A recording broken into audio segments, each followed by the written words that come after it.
Monsieur le Président, Monsieur le Premier ministre, Messieurs les ministres, Mesdames et Messieurs les ministres, mes chers collègues, l'Europe est à un tournant critique de son histoire. Le bouclier américain se dérobe, l'Ukraine risque d'être abandonnée, la Russie renforcée.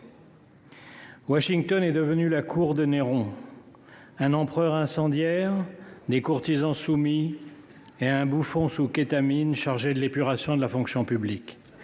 C'est un drame pour le monde libre, mais c'est d'abord un drame pour les États-Unis. Le message de Trump est que rien ne sert d'être son allié puisqu'il ne vous défendra pas, qu'il vous imposera plus de droits de douane qu'à ses ennemis et vous menacera de s'emparer de vos territoires tout en soutenant les dictatures qui vous envahissent. Le roi du deal est en train de montrer ce qu'est l'art du deal à plat ventre. Il pense qu'il va intimider la Chine en se couchant devant Poutine, mais Xi Jinping, devant un tel naufrage, est sans doute en train d'accélérer les préparatifs de l'invasion de Taïwan. Jamais dans l'histoire, un président des États-Unis n'a capitulé devant l'ennemi. Jamais aucun n'a soutenu un agresseur contre un allié. Jamais aucun n'a piétiné la Constitution américaine, pris autant de décrets illégaux, révoqué les juges qui pourraient l'en empêcher, limogé d'un coup l'état-major militaire, affaibli tous les contre-pouvoirs et pris le contrôle des réseaux sociaux. Ce n'est pas une dérive illibérale, c'est un début de confiscation de la démocratie. Rappelons-nous qu'il n'a fallu qu'1 mois, 3 semaines et 2 jours pour mettre à bas la République de Weimar et sa Constitution. J'ai confiance dans la solidité de la démocratie américaine et le pays proteste déjà. Mais en 1 mois, Trump a fait plus de mal à l'Amérique qu'en 4 ans de sa dernière présidence. Nous étions en guerre contre un dictateur, nous nous battons désormais contre un dictateur soutenu par un traître. Il y a 8 jours, au moment même où Trump passait la main dans le dos de Macron à la Maison-Blanche, les États-Unis votaient à l'ONU avec la Russie et la Corée du Nord contre les Européens réclamant le départ des troupes russes. 2 jours plus tard, dans le bureau ovale, le planqué du service militaire donnait des leçons de morale et de stratégie au héros de guerre Zelensky avant de le congédier comme un palefrenier en lui ordonnant de se soumettre ou de se démettre.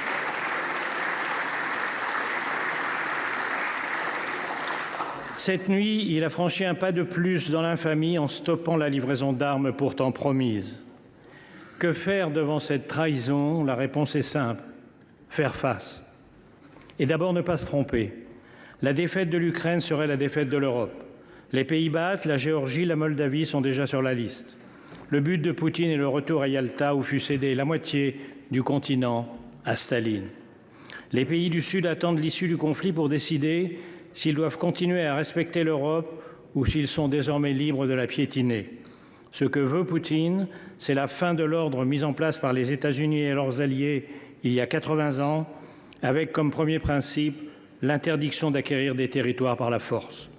Cette idée est à la source même de l'ONU, où aujourd'hui les Américains votent en faveur de l'agresseur et contre l'agressé, parce que la vision trumpienne coïncide avec celle de Poutine.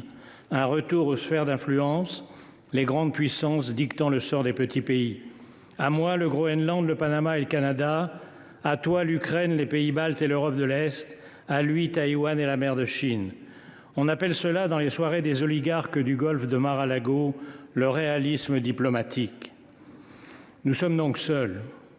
Mais le discours selon lequel on ne peut résister à Poutine est faux. Contrairement à la propagande du Kremlin, la Russie va mal. En 3 ans, la soi-disant 2e armée du monde n'a réussi à grappiller que des miettes d'un pays 3 fois moins peuplé. Les taux d'intérêt à 25%, l'effondrement des réserves de devises et d'or, l'écroulement démographique montrent qu'elle est au bord du gouffre. Le coup de pouce américain à Poutine est la plus grande erreur stratégique jamais commise lors d'une guerre. Le choc est violent, mais il a une vertu. Les Européens sortent du déni. Ils ont compris en 1 jour à Munich que la survie de l'Ukraine et l'avenir de l'Europe sont entre leurs mains et qu'ils ont 3 impératifs. Accélérer l'aide militaire à l'Ukraine pour compenser le lâchage américain, pour qu'elle tienne, et bien sûr pour imposer sa présence et celle de l'Europe dans toute négociation. Cela coûtera cher. Il faudra en terminer avec le tabou de l'utilisation des avoirs russes gelés. Il faudra contourner les complices de Moscou à l'intérieur même de l'Europe par une coalition des seuls pays volontaires, avec bien sûr le Royaume-Uni. En second lieu, exiger que tout accord soit accompagné du retour des enfants kidnappés, des prisonniers et de garanties de sécurité absolue. Après Budapest, la Géorgie et Minsk, nous savons ce que valent les accords avec Poutine. Ces garanties passent par une force militaire suffisante pour empêcher une nouvelle invasion.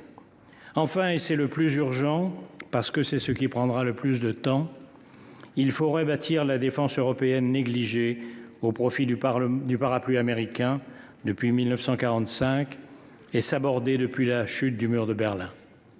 C'est une tâche herculéenne, mais c'est sur sa réussite ou son échec que seront jugés dans les livres d'histoire les dirigeants de l'Europe démocratique d'aujourd'hui.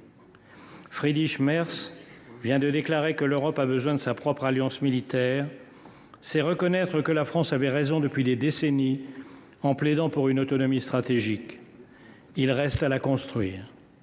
Il faudra investir massivement, renforcer le Fonds européen de défense hors des critères d'endettement de Maastricht, harmoniser les systèmes d'armes et de munitions, accélérer l'entrée dans l'Union de l'Ukraine, qui est aujourd'hui la première armée européenne, repenser la place et les conditions de la dissuasion nucléaire à partir des capacités françaises et britanniques, relancer les programmes de boucliers antimissiles et de satellites.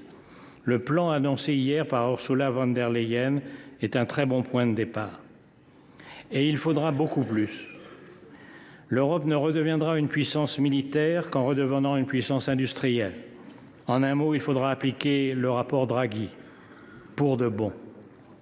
Mais le vrai réarmement de l'Europe, c'est son réarmement moral. Nous devons convaincre l'opinion face à la lassitude et à la peur de la guerre, et surtout face aux comparses de Poutine, l'extrême droite et l'extrême gauche. Ils ont encore plaidé hier à l'Assemblée nationale, Monsieur le Premier ministre, devant vous, contre l'unité européenne, contre la défense européenne. Ils disent vouloir la paix. Ce que ni eux ni Trump ne disent, c'est que leur paix, c'est la capitulation, la paix de la défaite, le remplacement de De Gaulle-Zelensky par un Pétain ukrainien à la botte de Poutine, la paix des collabos qui ont refusé depuis 3 ans toute aide aux Ukrainiens. Est-ce la fin de l'Alliance Atlantique? Le risque est grand, mais depuis quelques jours, l'humiliation publique de Zelensky et toutes les décisions folles prises depuis 1 mois ont fini par faire réagir les Américains. Les sondages sont en chute, les élus républicains sont accueillis par des foules hostiles dans leurs circonscriptions, même Fox News devient critique. Les Trumpistes ne sont plus en majesté, ils contrôlent l'exécutif, le Parlement, la Cour suprême et les réseaux sociaux, mais dans l'histoire américaine, les partisans de la liberté l'ont toujours emporté. Ils commencent à relever la tête.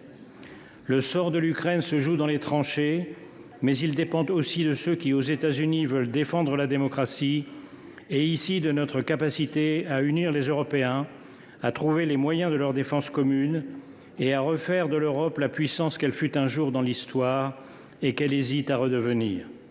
Nos parents ont vaincu le fascisme et le communisme au prix de tous les sacrifices. La tâche de notre génération est de vaincre les totalitarismes du XXIe siècle. Vive l'Ukraine libre, vive l'Europe démocratique.